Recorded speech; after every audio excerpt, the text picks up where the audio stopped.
सीधे लिए चलते हैं आपको देहरादून, जहां पर देहरादून में हेली सेवा का वर्चुअली शुभारंभ कर रहे हैं पुष्कर सिंह धामी।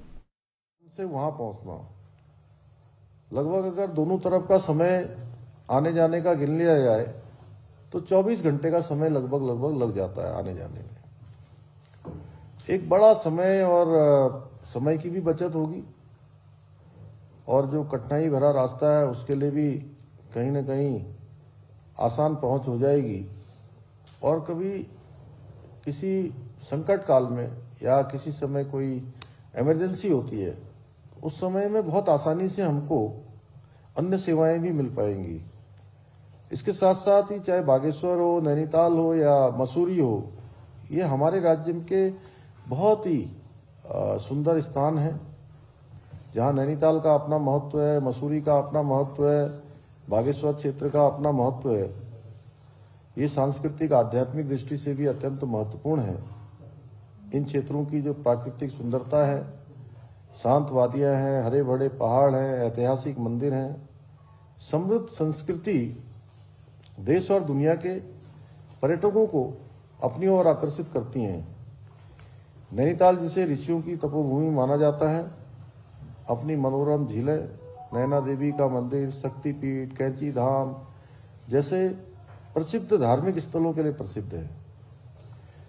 वहीं बागेश्वर की मैं बात करूं तो सरयू, गोमती नदी का है, कोट भ्रामरी मंदिर, बैद्यनाथ धाम, बागनाथ मंदिर, ऐसे अनेक और प्रसिद्ध उत्तरायणी मेला वहां का जाना जाता है। और अभी हमारे विधायक जी ने और वहां के लोगों ने बड़ा प्रयास करके जो हमारी वहां पर कीवी की फसल का उत्पादन शुरू किया है, वो कीवी की फसल, उसकी मांग आज पूरे देश दुनिया में बढ़ती जा रही है। लीती, सामा ऐसे क्षेत्रों में जो हमारी दुर्गम स्थान है, उन स्थानों पर एक अच्छा प्रयास वहां पर किया जा रहा है। मैं बहुत बधाई बागेश्वर की टीम को देना चाहता हूं और विधायक गड़िया जी को और उनके साथियों को देना चाहता हूं कि उन्होंने एक शानदार काम वहां पर शुरू किया है।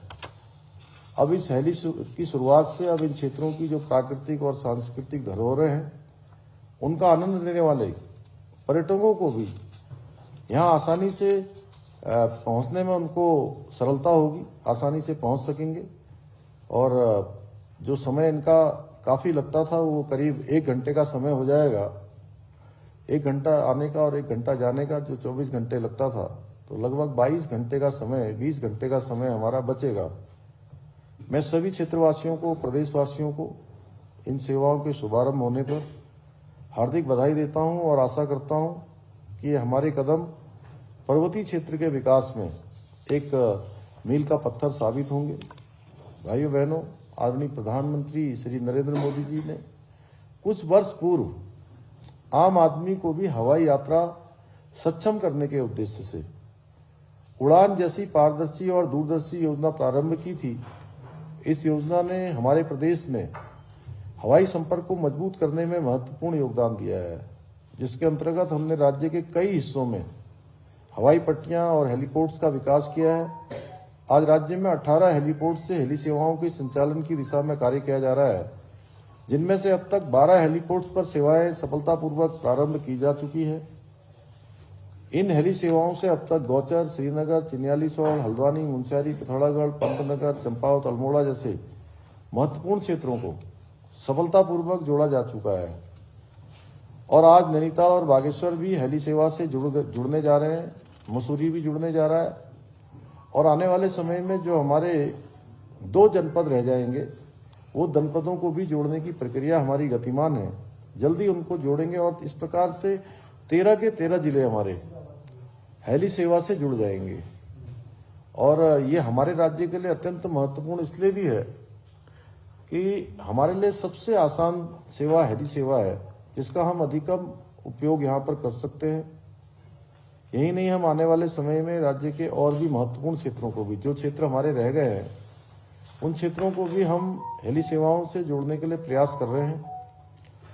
हेलीपोर्ट्स बनाने पर भी विचार कर रहे हैं, वो भी प्रक्रिया हमारी आगे बढ़ रही है। और अधिकतम स्थानों पर मैं चाहता हूं कि हमारे जितने भी सीमांत क्षेत्र हैं, हमारे पर्वतीय क्षेत्र हैं, जो हमारे पर्यटन की दृष्टि से ऐसे क्षेत्र हैं जहां लोग जाना चाहते हैं, उन सभी क्षेत्रों के लिए हम हेली सेवा प्रारंभ करें।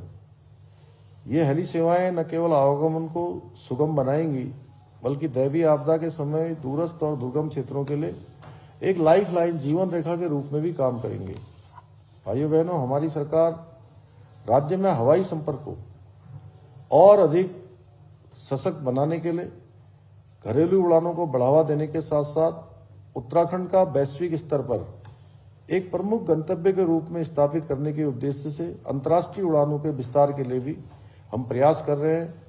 जहां देहरादून का हमारा आज हवाई अड्डा दिन भर में 40 से भी अधिक प्रमुख शहरों के लिए उड़ान यहां से संचालित हो रही है।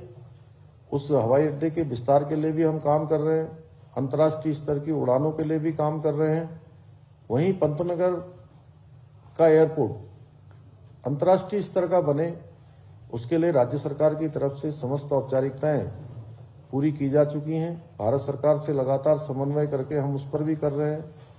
गौचर की हमारी हवाई पट्टी भी चले, उसके लिए भी हमारा काम चल रहा है। चिन्याली सौड़ का पिथौरागढ़ के लिए दिल्ली से पिथौरागढ़ और देहरादून से पिथौरागढ़ की सेवा हवाई जहाज के माध्यम से प्रारंभ हो गई है और हमारा प्रयास है कि ये सेवा निरंतर चलती रहे और लोगों को जो पिथौरागढ़ से दिल्ली पहुंचने में 18 घंटे का समय लगता था, देहरादून पहुंचने में 18 घंटे का समय लगता था, वो समय 1 घंटे में पूरा हो रहा है। तो मैं आदरणीय प्रधानमंत्री जी का भी बहुत धन्यवाद करता हूं कि हमारे सभी अनुरोध भारत सरकार में राज्य के हित में लगातार स्वीकृत किए जाते हैं, लगातार हमको सहयोग प्रदान किया जाता है। और अभी शीतकाल यात्रा इस वर्ष हमने प्रारंभ की है। उस शीतकाल यात्रा के भी अपने बहुत अच्छे परिणाम सामने आने शुरू हो गए हैं, जहां 4 धामों का पूरी तरह से विकास को आगे बढ़ाते हुए या ऑल वेदर रोड है, हेली सेवाएं हैं, अन्य अवस्थापना सुविधाएं हैं, उन सभी पर हम काम कर रहे हैं।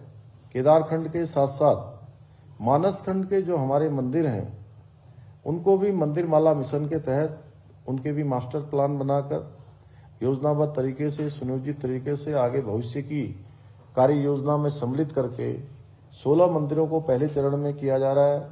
अभी हमने इन मंदिरों के लिए जो श्रद्धालु उनके लिए ट्रेनें भी हमने यहाँ से चलाई थी।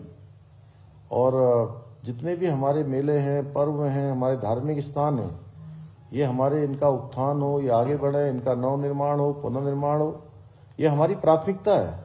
आदरणीय प्रधानमंत्री जी ने जिस प्रकार से 2014 में प्रधानमंत्री के रूप में काम करते हुए हमारे धार्मिक और हमारे पौराणिक स्थानों का नवनिर्माण और पुनर्निर्माण किया है, वो हमारी संस्कृति का हिस्सा है।